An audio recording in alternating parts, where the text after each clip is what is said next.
A weak bass can ruin even the best track, and I know how frustrating it is when you spend hours searching through endless tutorials, then spending even more hours tweaking the bass in your studio, but it still feels weak.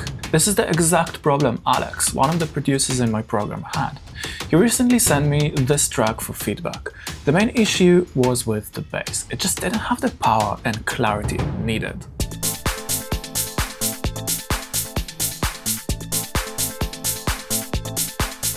Great track, by the way, Alex. And since this is something a lot of producers struggle with, I want to show you the exact steps I took to make this bass sound powerful and clean.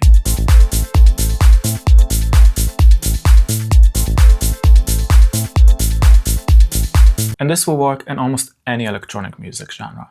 It's the exact same system that helped my clients get signed to bigger record labels, get the music played on the radio, and get booked for more gigs than ever before. So think of producing a powerful bass line like tuning an engine of a sports car. It's not just about making it loud.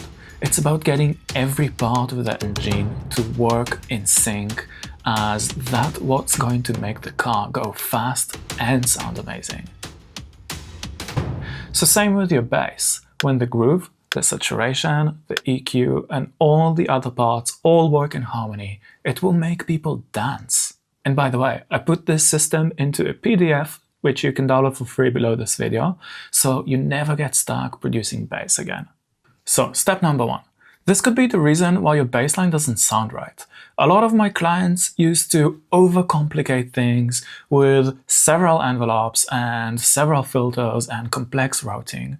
But in the same way that every engine is made out of the same core elements, pistons, cylinders, and such, every bass patch is made out of the same simple waveforms. To make a bass that sounds and feels good, you need to keep it simple. Most commercial tracks you hear these days actually have a pretty simple bass. So let's design a simple patch. I'm gonna use Serum, but you can use any synth you like. You can use Vital, you can use Massive, Silent One, Pigments, it doesn't matter. Like, any synth will work. The principles are the same for almost every synth. So most bass lines are going to use a sawtooth wave, or maybe a sine wave, maybe even a square. We're going to stick with a sawtooth because that's the most common one. First of all, we want to take the phase all the way down to 0 and the randomization, phase randomization all the way down to 0. So our bass notes is always playing from the exact same position. We don't want it to start once from here, once from there, once from there. We want it to sound consistent. Bass needs to be consistent. We are going to use an envelope to control the filter because we want to add a little bit of movement. We're going to keep envelope 1 as it is because that's the main volume of the synth, and we will take envelope 2. I'm going to take the sustain a little lower and lower the decay as well, just something like this. Let's turn filter 1 on, and instead of a 12 dB slope, I'm going to choose an 18 dB slope. But you can play around between 12, 18, and 24. All a matter of what sounds good to you. I'm going to take the cutoff fairly low, resonance a little bit lower, and add a little bit of drive, maybe about 20%, to just make our sub-frequencies a little bit more fatter. Let's take this envelope and assign it to the filter.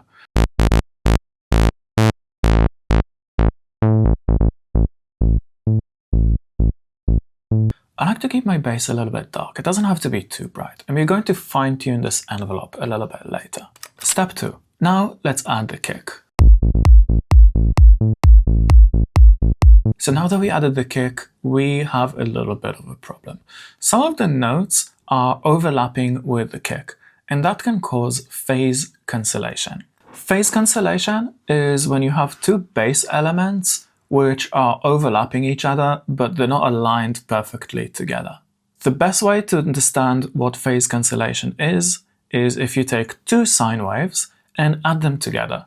So I have a sine wave on the first channel, and I'm going to add another sine wave exactly the same on top of it. You can see that the amplitude has doubled, But what happens when I move one of the sine waves a little bit to the right or left? Notice that we lost a lot of gain. If I move them so they're exactly opposite to each other, they will cancel each other completely. So you might ask yourself, how would you know if my bass has phase issues? Well, you simply need to analyze your kick and bass with an OccularScope. And you can download this plugin for free. I will add a link in the description. This plugin is on the group of the kick and bass, so let's play them both together. Look what happens to the shape of the kick. It looks all kind of squished and weird here. Now, let's turn the bass off. This is the real shape of our kick. Let's turn it back on. This is what you call phase issues. So one way you can deal with it is if you duplicate your bass channel, and we will add an EQ only on this bass note that is overlapping with the kick, and we will cut the low frequencies. And you can see that kind of fixed the problem. But really, the best way to deal with it is just to not have a bass note that is overlapping with your kick. Step number 3. So this step is crucial to make your bass sound powerful. This is the part where we add the turbochargers to make the engine powerful. So this is basically where we add saturation to bring out the harmonics and shape the midtones of the bass, so your bass cuts through the mix. But you can't just add shitloads of saturation and hope for the best. It's like if you added 6 turbochargers, the engine would just burst into flames. Adding saturation is a work of art, and it needs to be done tastefully. The main thing to keep in mind here is that you don't want to oversaturate the sub. Some saturation on the sub is fine, but too much is going to destroy it. For example,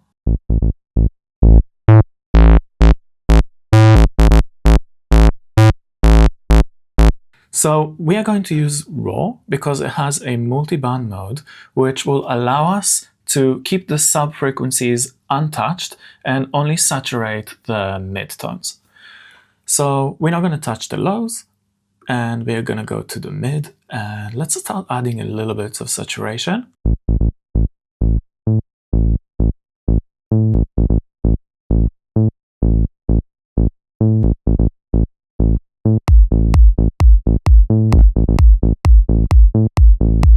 Let's try a different mode.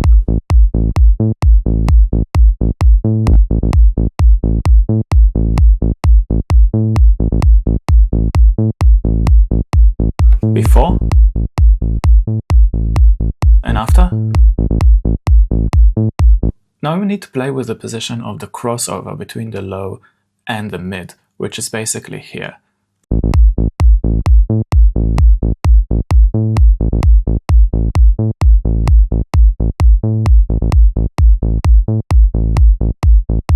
You can notice that once I moved it a little bit higher, our bass sounds a little bit less muddy. So if you have too much saturation on your bass, it would sound too muddy. Now, if you don't have a multi-band distortion, this is what you can do. Now, as it is, it will saturate the low frequencies and also the mid frequencies and also the high frequencies. So what I want to do is put it in a group, click on this icon and create another chain. We will call this chain sub. And on this chain, we will add an EQ. And this EQ will filter everything, let's say, below 300 Hz.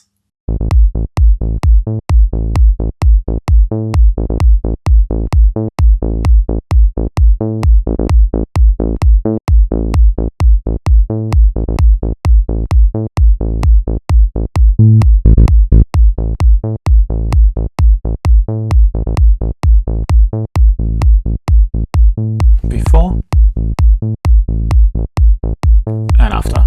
So this saturator is only affecting everything above 400 Hz. Step number 4. If you get this step wrong, then nothing else will sound right. So this is where we are going to analyze our bass and compare it to a reference track. We are going to use a reference track to match the levels of the kick and bass. So let's start by playing our track and comparing it to the reference.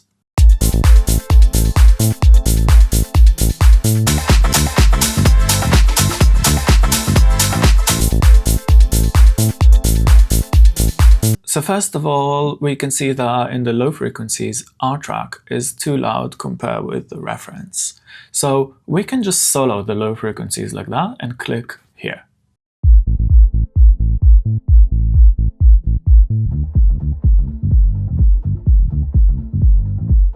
So this is where we're going to go into our synth and start moving things around. Because I can hear that our bass sounds a little bit too plucky compared to the reference. Listen again.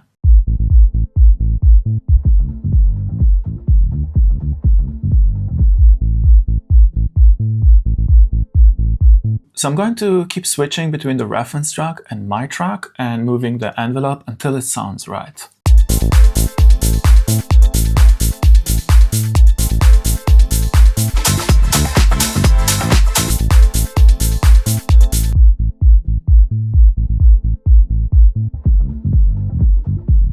It's already sounding a little bit better.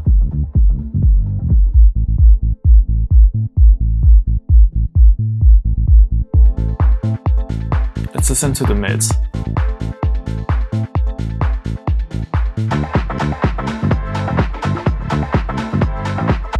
We need a little bit more mids.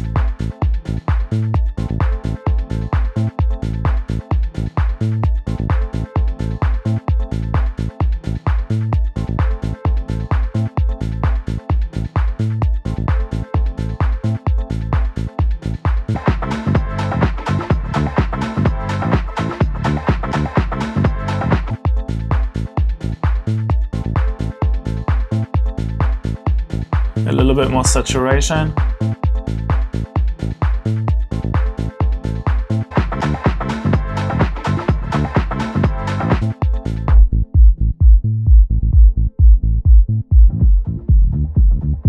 little bit more similar now.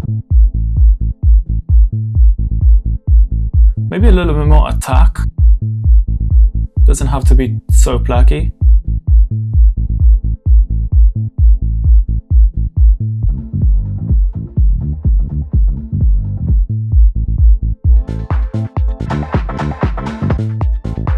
A bit more similar now.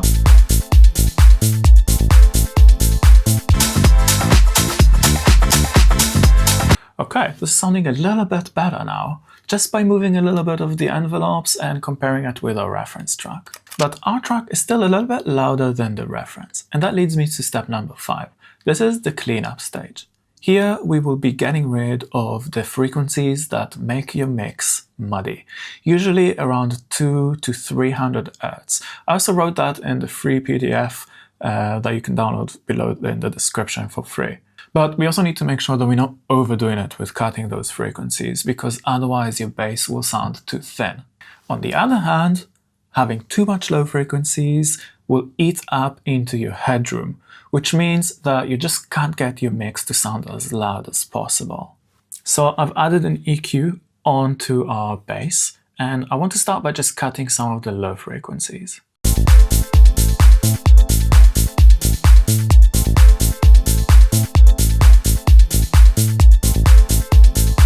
Okay, let's solo the bass, and I'm going to make this big bell so we can hear where the mud of the bass sits, and then we can cut those frequencies. I'm going to use this headphone function so I can listen to the specific band I'm working on. You can hear that, it sounds really muddy.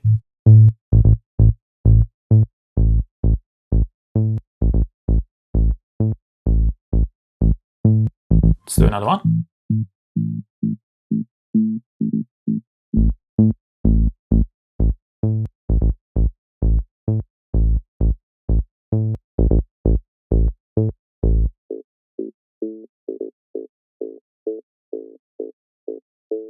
And also here.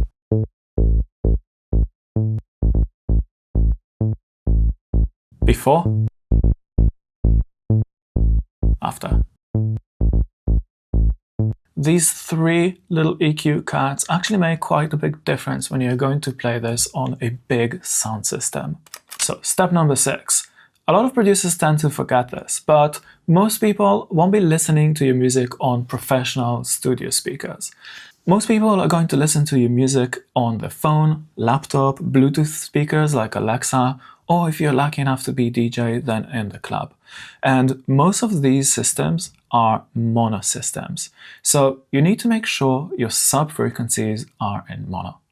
And if you're not sure if your sub-frequencies are in mono or not, just add a utility plugin on your bass, and you can turn this bass mono, and usually anything below 120 Hz can stay in mono. And there will be a lot of times when you're just not sure if what you're doing is right or wrong.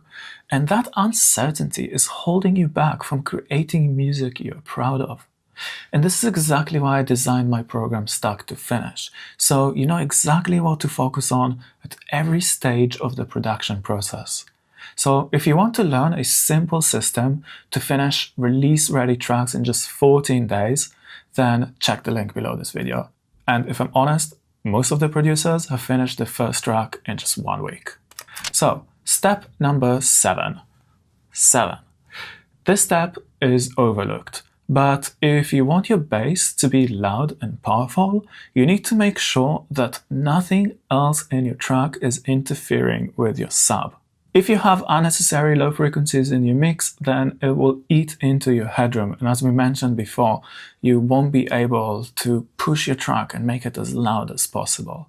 But don't go and cut every low frequency from every element in your mix. You need to do things within reason. So for example, this hat has so much low frequencies in it. All this is just unnecessary. Can't even hear it.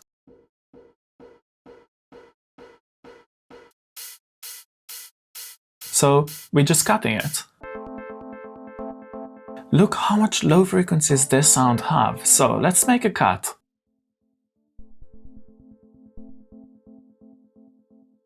We can easily cut anything below 170 Hz. What about this sound? Even though it has a lot of high frequencies, it does have this low rumble.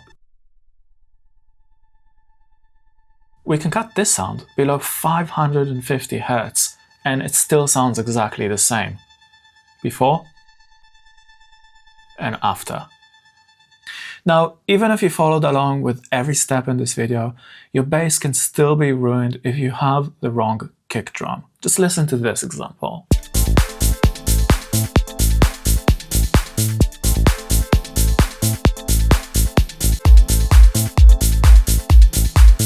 So to fix that, make sure to watch this video where I go through the 4-step system to choose the perfect kick drum for your track, no matter what genre you produce. Thanks for watching, and hope to see you in the next one. Peace.